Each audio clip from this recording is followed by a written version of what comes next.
Hold on. Well, hello again and welcome to Rolynn's Reviews. Uh, we thought that we were live. I don't know if we had a glitch. I don't know exactly what happened. However, we are here. And we're here talking about the importance of doing your research if you are going to purchase a home or if you're going to sell a home.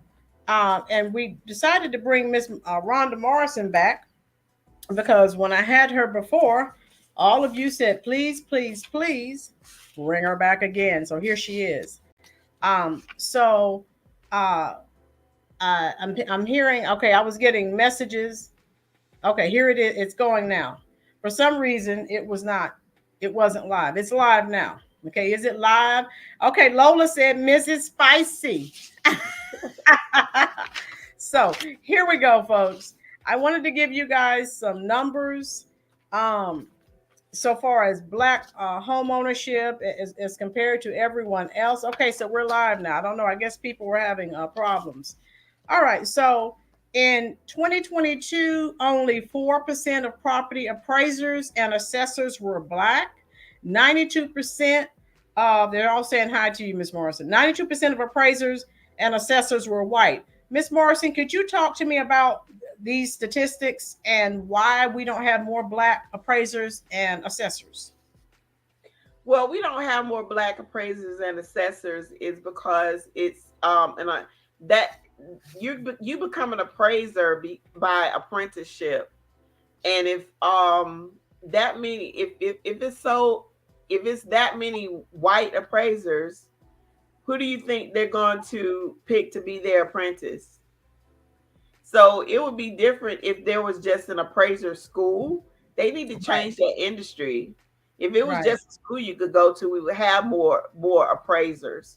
But it's Okay. unfortunately it's not, because I know a Black man who finally got somebody that would accept him as his apprentice. This was years ago, matter of fact. Okay. And but he also had to sign a non-compete clause. So if he once he became an appraiser, he could not even appraise in his area. Right. He had to go like 2 hours away where he Okay. didn't No. live Oh, to wow. appraise there. So it's very difficult.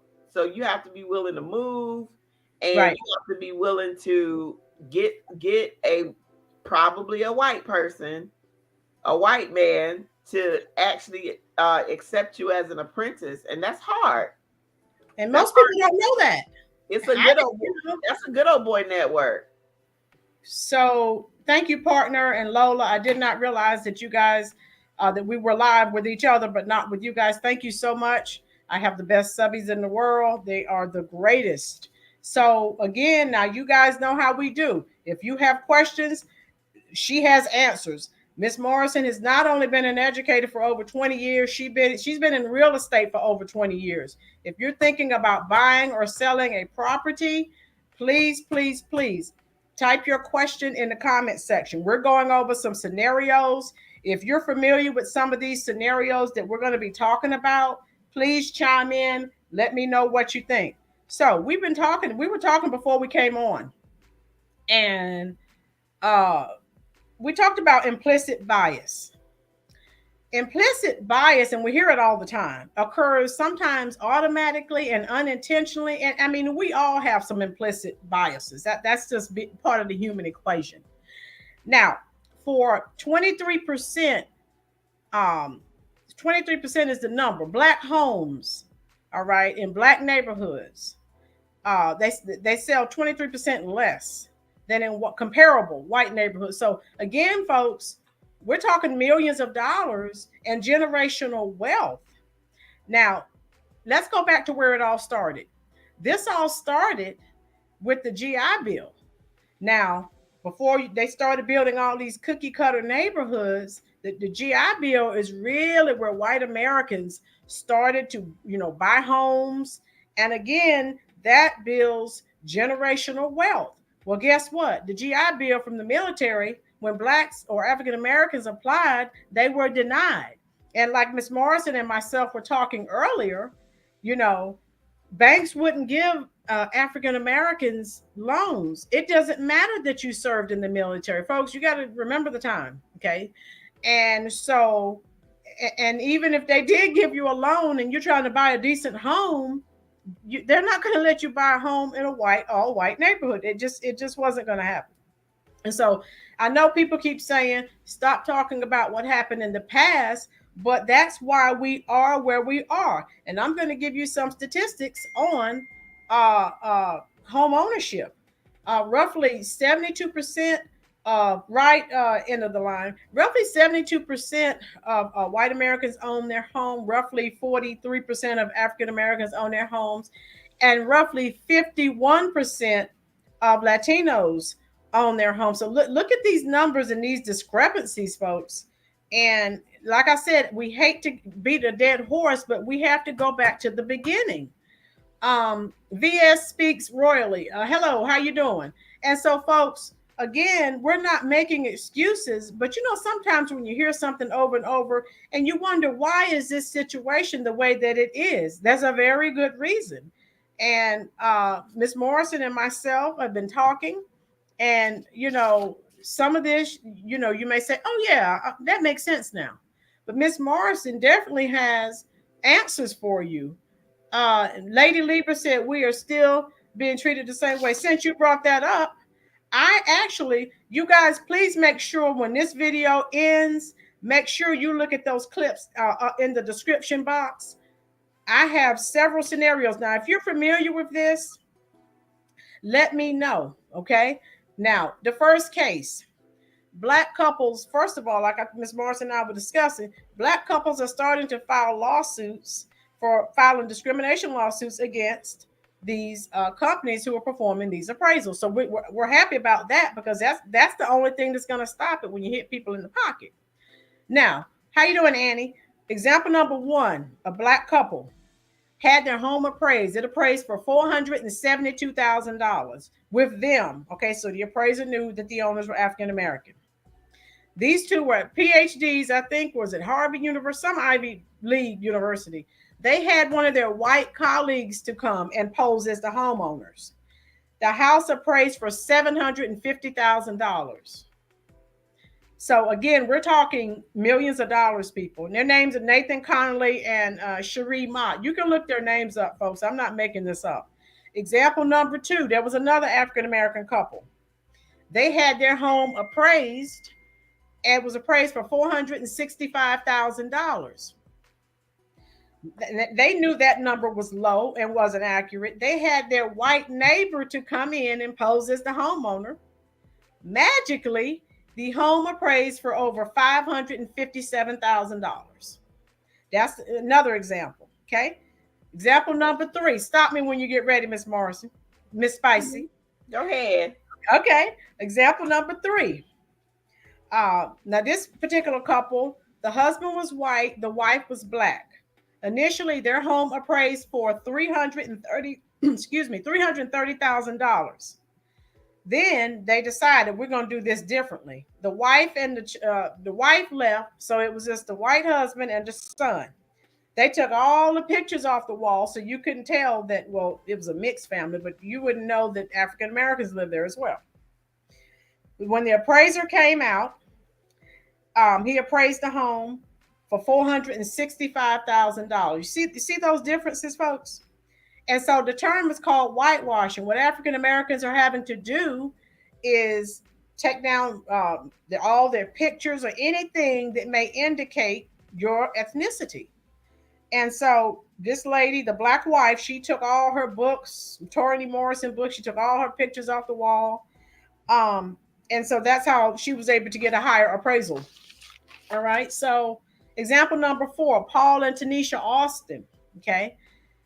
They finally were able to purchase a home. They purchased a home from an African-American couple. They were priced out of the home market because people were coming offering $100,000 more every time they tried to find a home.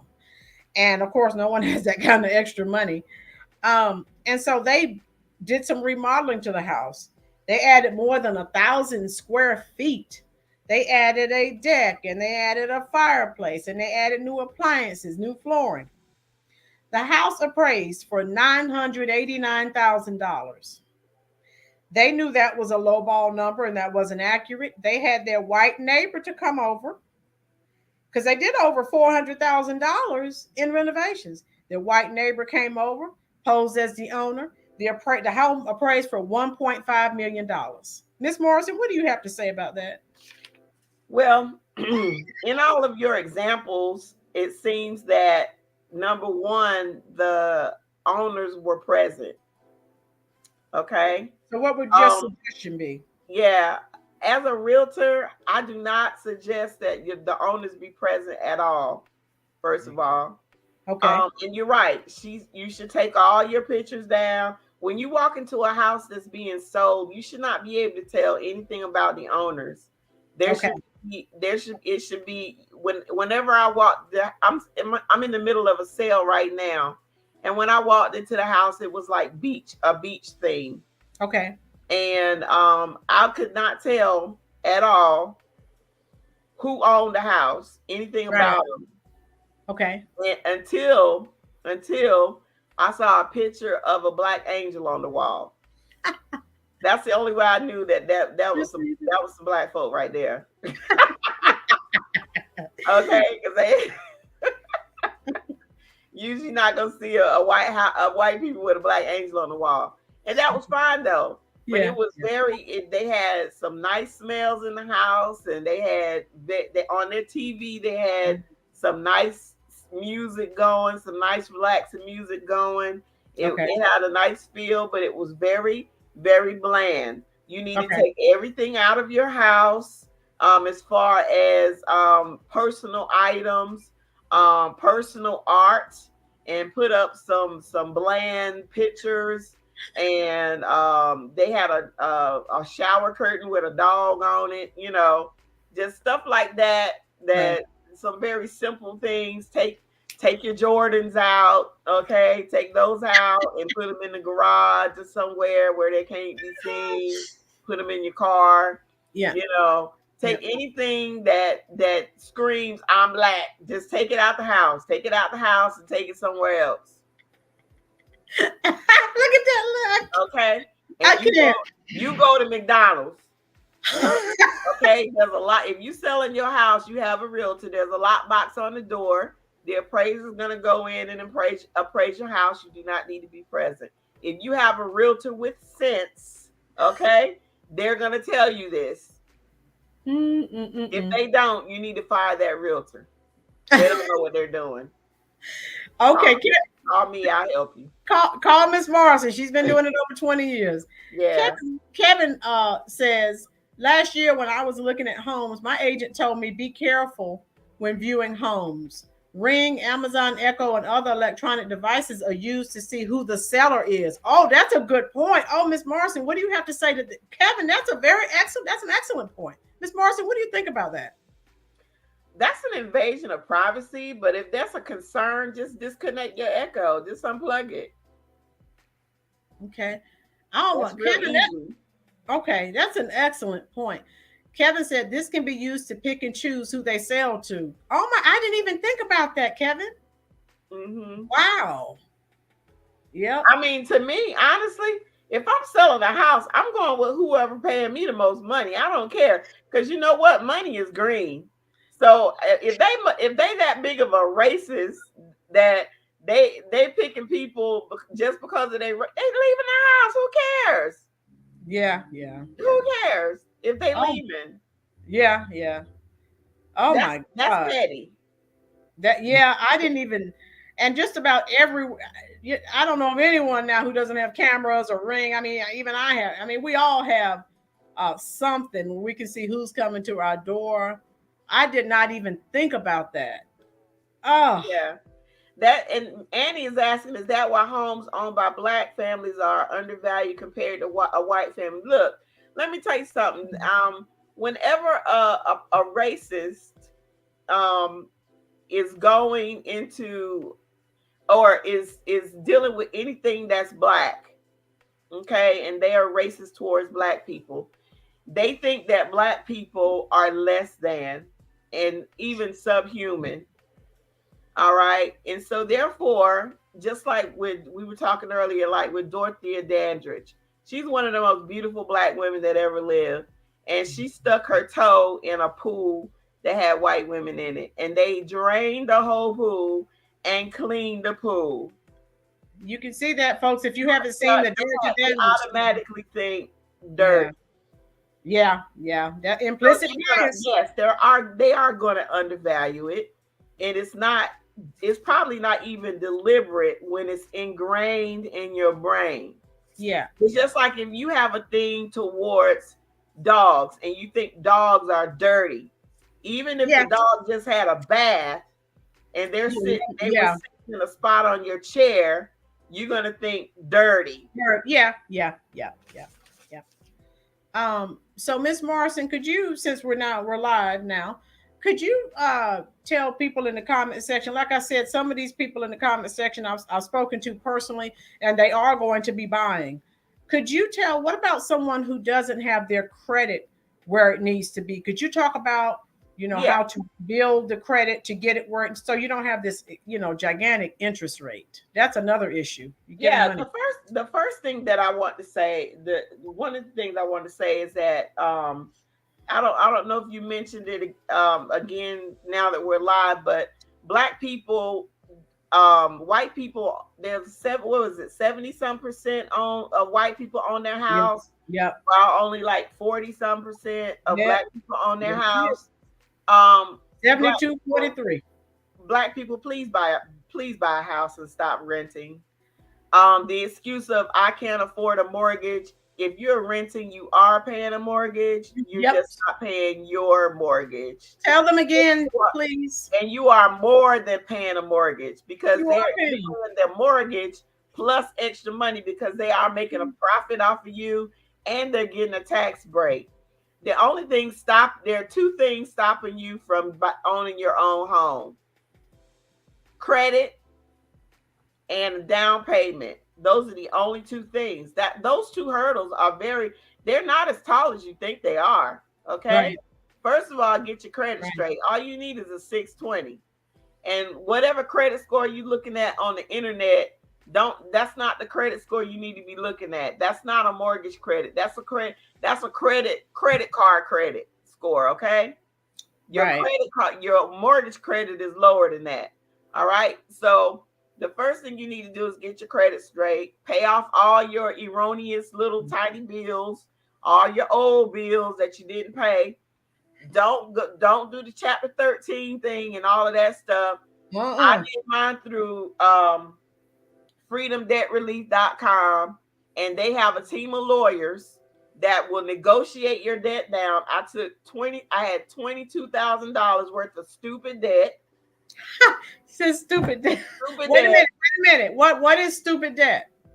It's like credit cards. I bought some furniture from Room to Go for my daughter and little stuff like that. Yeah. I had a finance company and bought a car or something, like, I don't know. It was stupid debt. Old debt that I, like hospital bills. I'm like, hey, you know what? Because we had an 80-20. I'm like, I ain't paying that bill. They got enough of my money. And so I got that down to like less than $10,000. I got it negotiated down. Okay. Because I don't like paying interest. I don't know about y'all, but I don't like paying interest. I got it negotiated down. I got to choose how much money I wanted to pay a month. And then they also actually improved my credit score. So all of my bad credit was off, and they changed it to positive credit.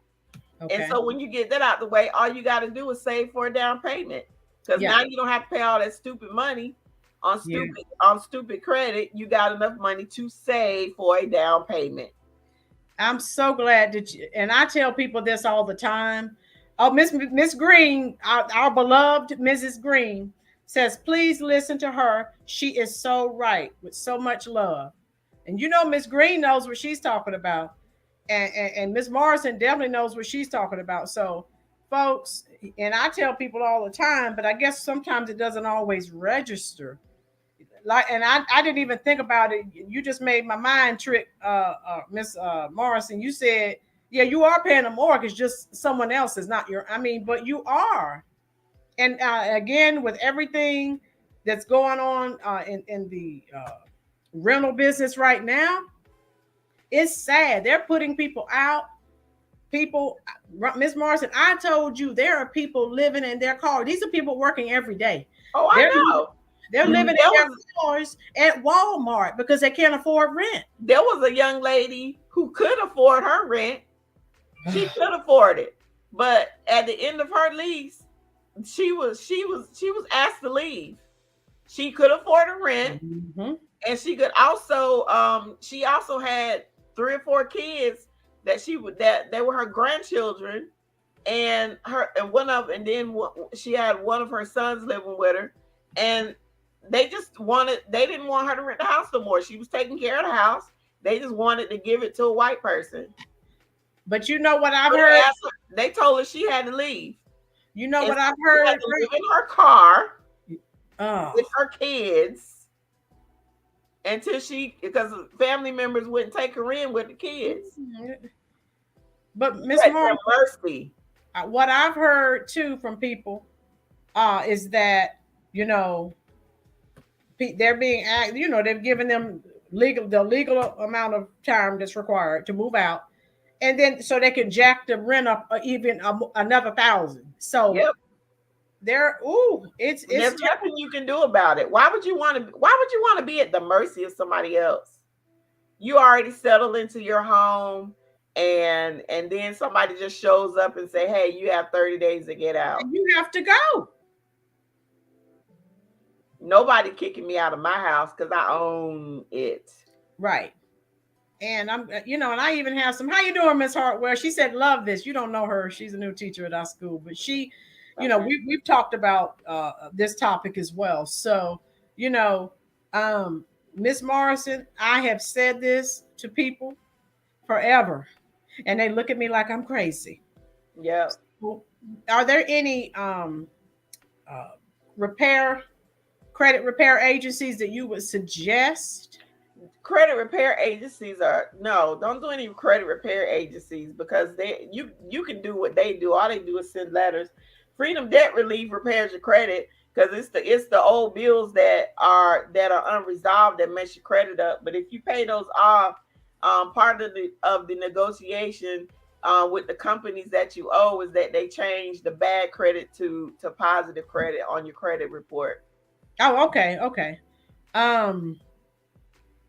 Yeah. And okay. The thing about it is, you should want to create some sort of.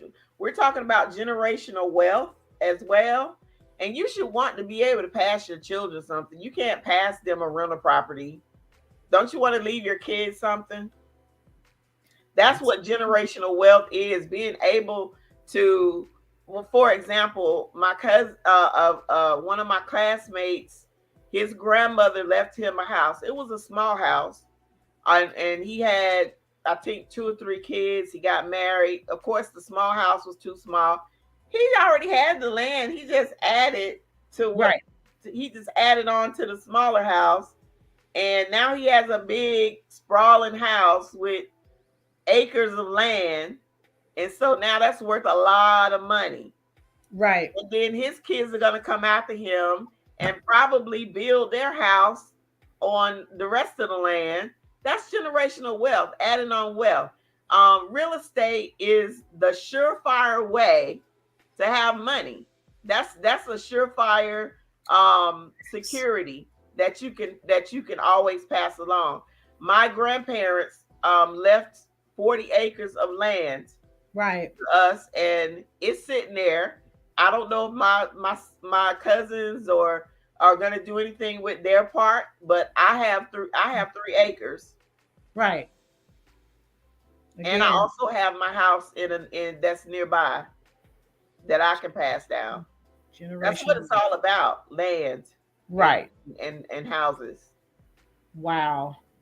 And what can we do? Again, we talked before the live chat started.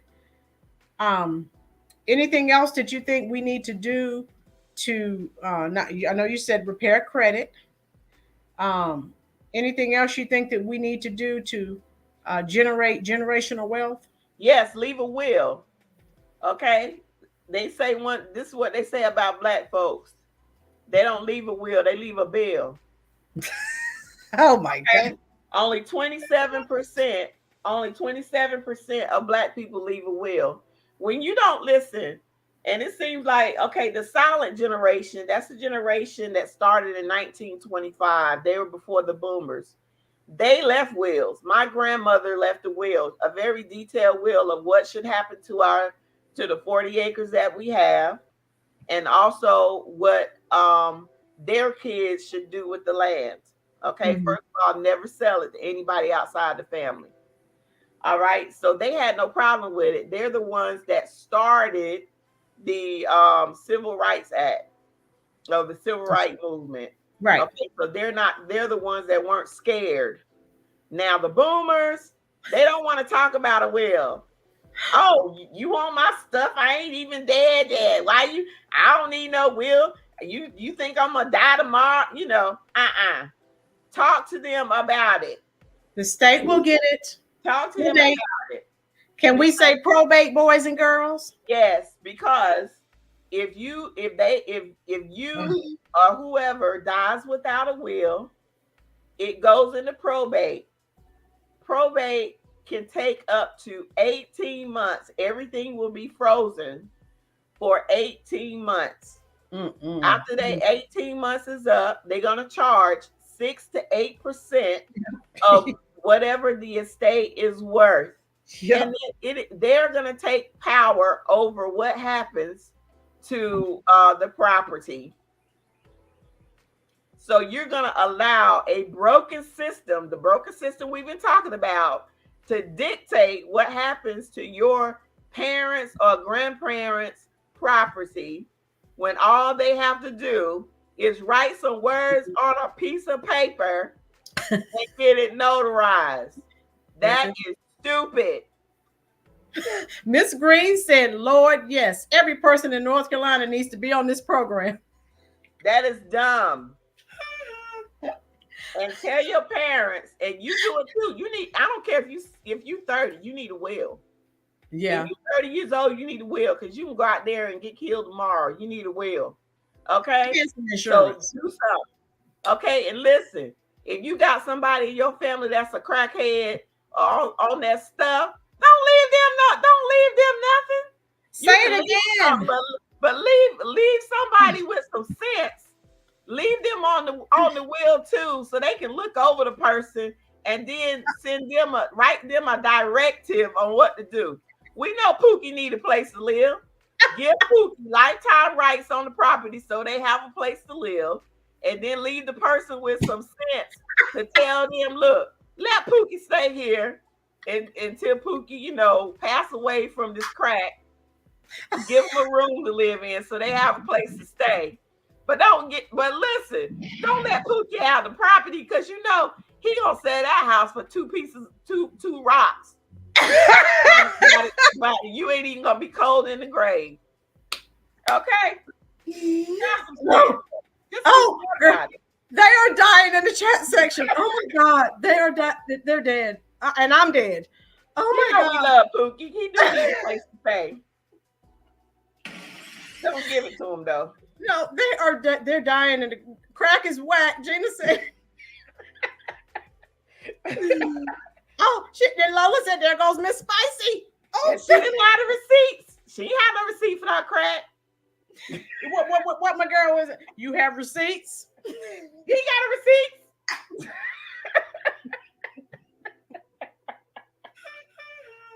I can't with this chat. I cannot with Miss Spicy.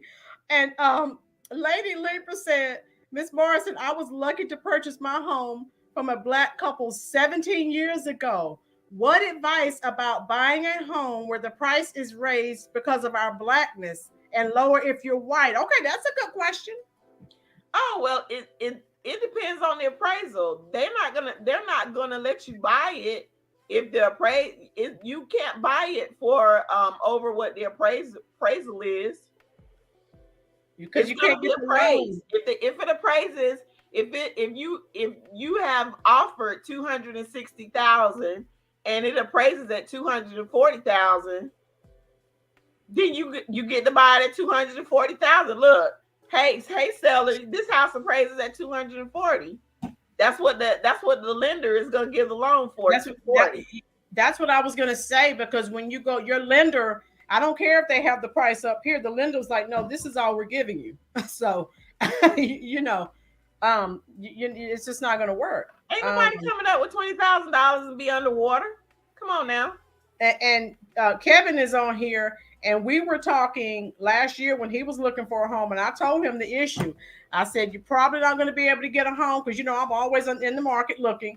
And what was happening, and this, Ms. Morris, since you're a realtor, what was happening, and I told him it was going to happen. Every time he found a home, someone, he put in his asking price, and then someone would come behind him. And of course, if someone's offering 10, 15, 20, 30, 40, $50,000 more, that's what they're going with.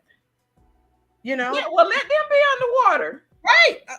Don't pay. Because if you at $10,000-$20,000 over, and they probably had to pay that cash out their pocket, they're gonna be underwater for at least 5 years. They're going exactly. That's what happened with the housing bust. Okay, 2007 and 8.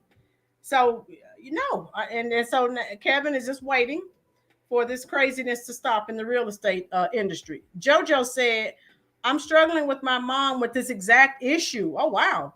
We had land in 2 different locations and our home at a third. She keeps getting offers on the land and I keep telling her no. All right. Good, JoJo. Yeah, I mean, yeah, it's her land. I mean, she can sell it if she want to. You can offer her some money for it if you want to do that. And if it's family land, I would advise her to keep it, because land is only going to grow and get more valuable. And she really need. I mean, in my opinion, we got family land too. I would keep it. I would keep it. We had a piece, 11-acre piece that was in the family, and one of our cousins sold her part, and I don't know how much she got for it, but she probably got 20,000. Well, the people sold it for 120. Oh God. Woo. 120. Let me see. Kay Will said, share your plans so there's no guessing. Victoria said, right, not Pookie. Miss Green said, please come back, Mrs. Morrison. Sugar Daddy says she's right. Mary Green said, some people think you are talking Greek. They don't know about investment. Right, Miss Green? Lady Libra said, thank you, Miss Morrison. Jojo, it's family land and the offers get higher and higher every year. Good. So this has been very, very informative. Thank you, Stacy Stewart. You told me you were going to run through. And so, Joe Gonzalez, is there a reason? Is there a particular reason your mom wants to sell? Does she need the money? If she don't need the money, she just need to let it ride. Because it's going to get high. It is going to keep getting higher because land is valuable. Right. I mean, I know a family that sold some land on one side of the street to Walmart, and they made millions. And then the people came back. Matter of fact, they moved his brick house on the other side of the road because he owned land on both sides of the highway. Then they offered to buy that land while everybody's house is. And I think they told them no this time because they're old now. They don't want to move. Mm-mm. And I mean, they offered millions. I don't know what company offered them that. And they told them no. So, I mean, because they don't need the money. Right. But, I mean, if she needs the money, maybe sell a couple of acres. I don't know. Right. Okay. Those are thoughts to kick around. Okay. Does anyone else have any questions for Miss Spicy? But this has been, an excellent topic. And like you said, a lot of people don't want to talk about some of these issues, but they need to be talked about. And Miss Morrison wants to come on, I think, and talk extensively about wills. And so, folks, just sort of Well, be thinking about. I can kind of just sum it up. Okay. You need one. I don't care how old you are, because you could die any day. If you own a significant amount of stuff, wills are not hard. You don't need to go to a lawyer. Sit down and write it out. Right. What you want your stuff to be, and take it to a notary and let them notarize it. Right. It doesn't need to be in any specific form. You need an executor. Most people don't know what the job of an executor is. An executor of your estate can't be somebody who's also on the will. So just get somebody you trust. All the executor does is read the will and say, okay, this is how it's gonna go. You getting this, you getting that, you getting that. Go ahead and do that thing. Okay. So if you get in the house, make sure you get the deed and all of that stuff. And listen, if you feel funny about making a will, oh my God, that means I'm gonna die tomorrow if I make a will. Then especially if you're getting on up in age, go ahead. If you don't want a will, and say for example, go ahead and put your house, if you want to put your house in a specific child's name or all of your kids' name, go get a quit claim deed. All you got to do is type it out just ask somebody to do it for you. There's somebody in your community that know how to do a quit claim deed. It literally takes 30 minutes. Put all of the people on it that you want, if it's all of your kids, and get somebody to notarize it. Go ahead and put it in your kid's name and be done with it.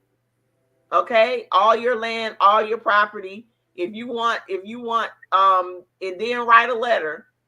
If you have specific jewelry, cars, whatever, all the rest of the stuff, you write it in a letter, and get it notarized, and that's it. Do it beforehand. Okay. And therefore you don't need a will. Thank you for that info. Ms. Hartwell said, thank you so much for the much needed information. JoJo said she doesn't want to sell, but sometimes she gets pressure. She just received a letter from eminent domain for one of her properties. Ooh, okay. Annie said, yeah, you might not be able to do anything about that, and they're going to give her whatever they want to give her. Yeah, with eminent domain. You don't have a lot you can do about that. Annie said, great tips. These are very helpful. Thanks for sharing. And so, again, you guys keep asking for Miss Spicy. So as long as you're asking for her, she's going to keep coming back. Oh, one more thing, too. Go ahead. If you're getting elderly and you're starting to get sick, this is another thing, and you feel like that you don't have enough money to get the care that you need, and you're thinking about at some point you might want to go on Medicaid. You need to put all of your property in somebody else's name now, because they have a 36-month, which is 3-year limit.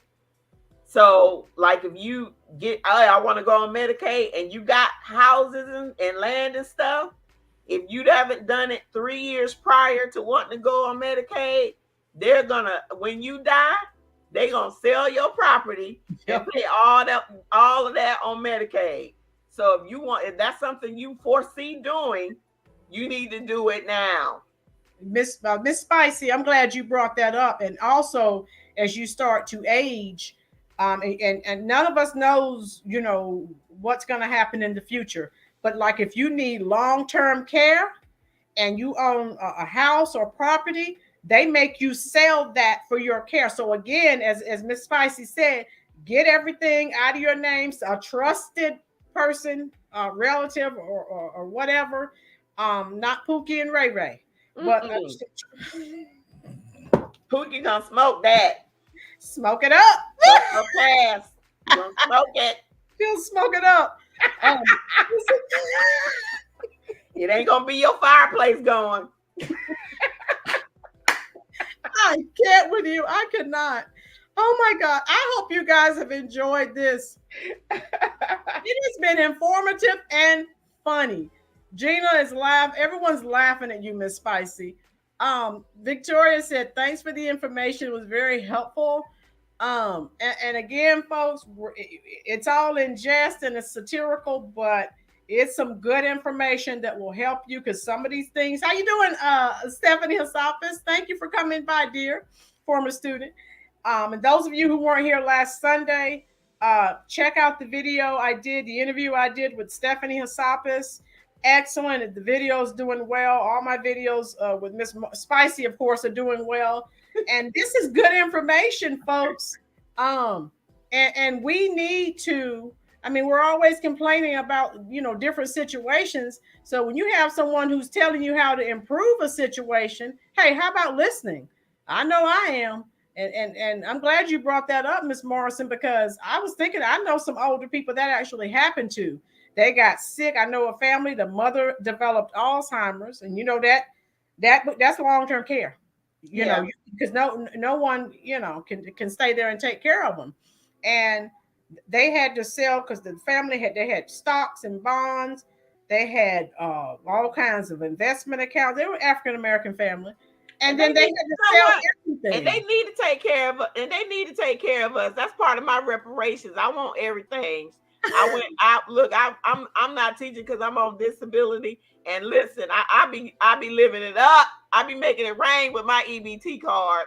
I'm running crazy. Yeah, Miss Morrison, unfortunately, Miss Morrison is no longer an educator. She's on disability.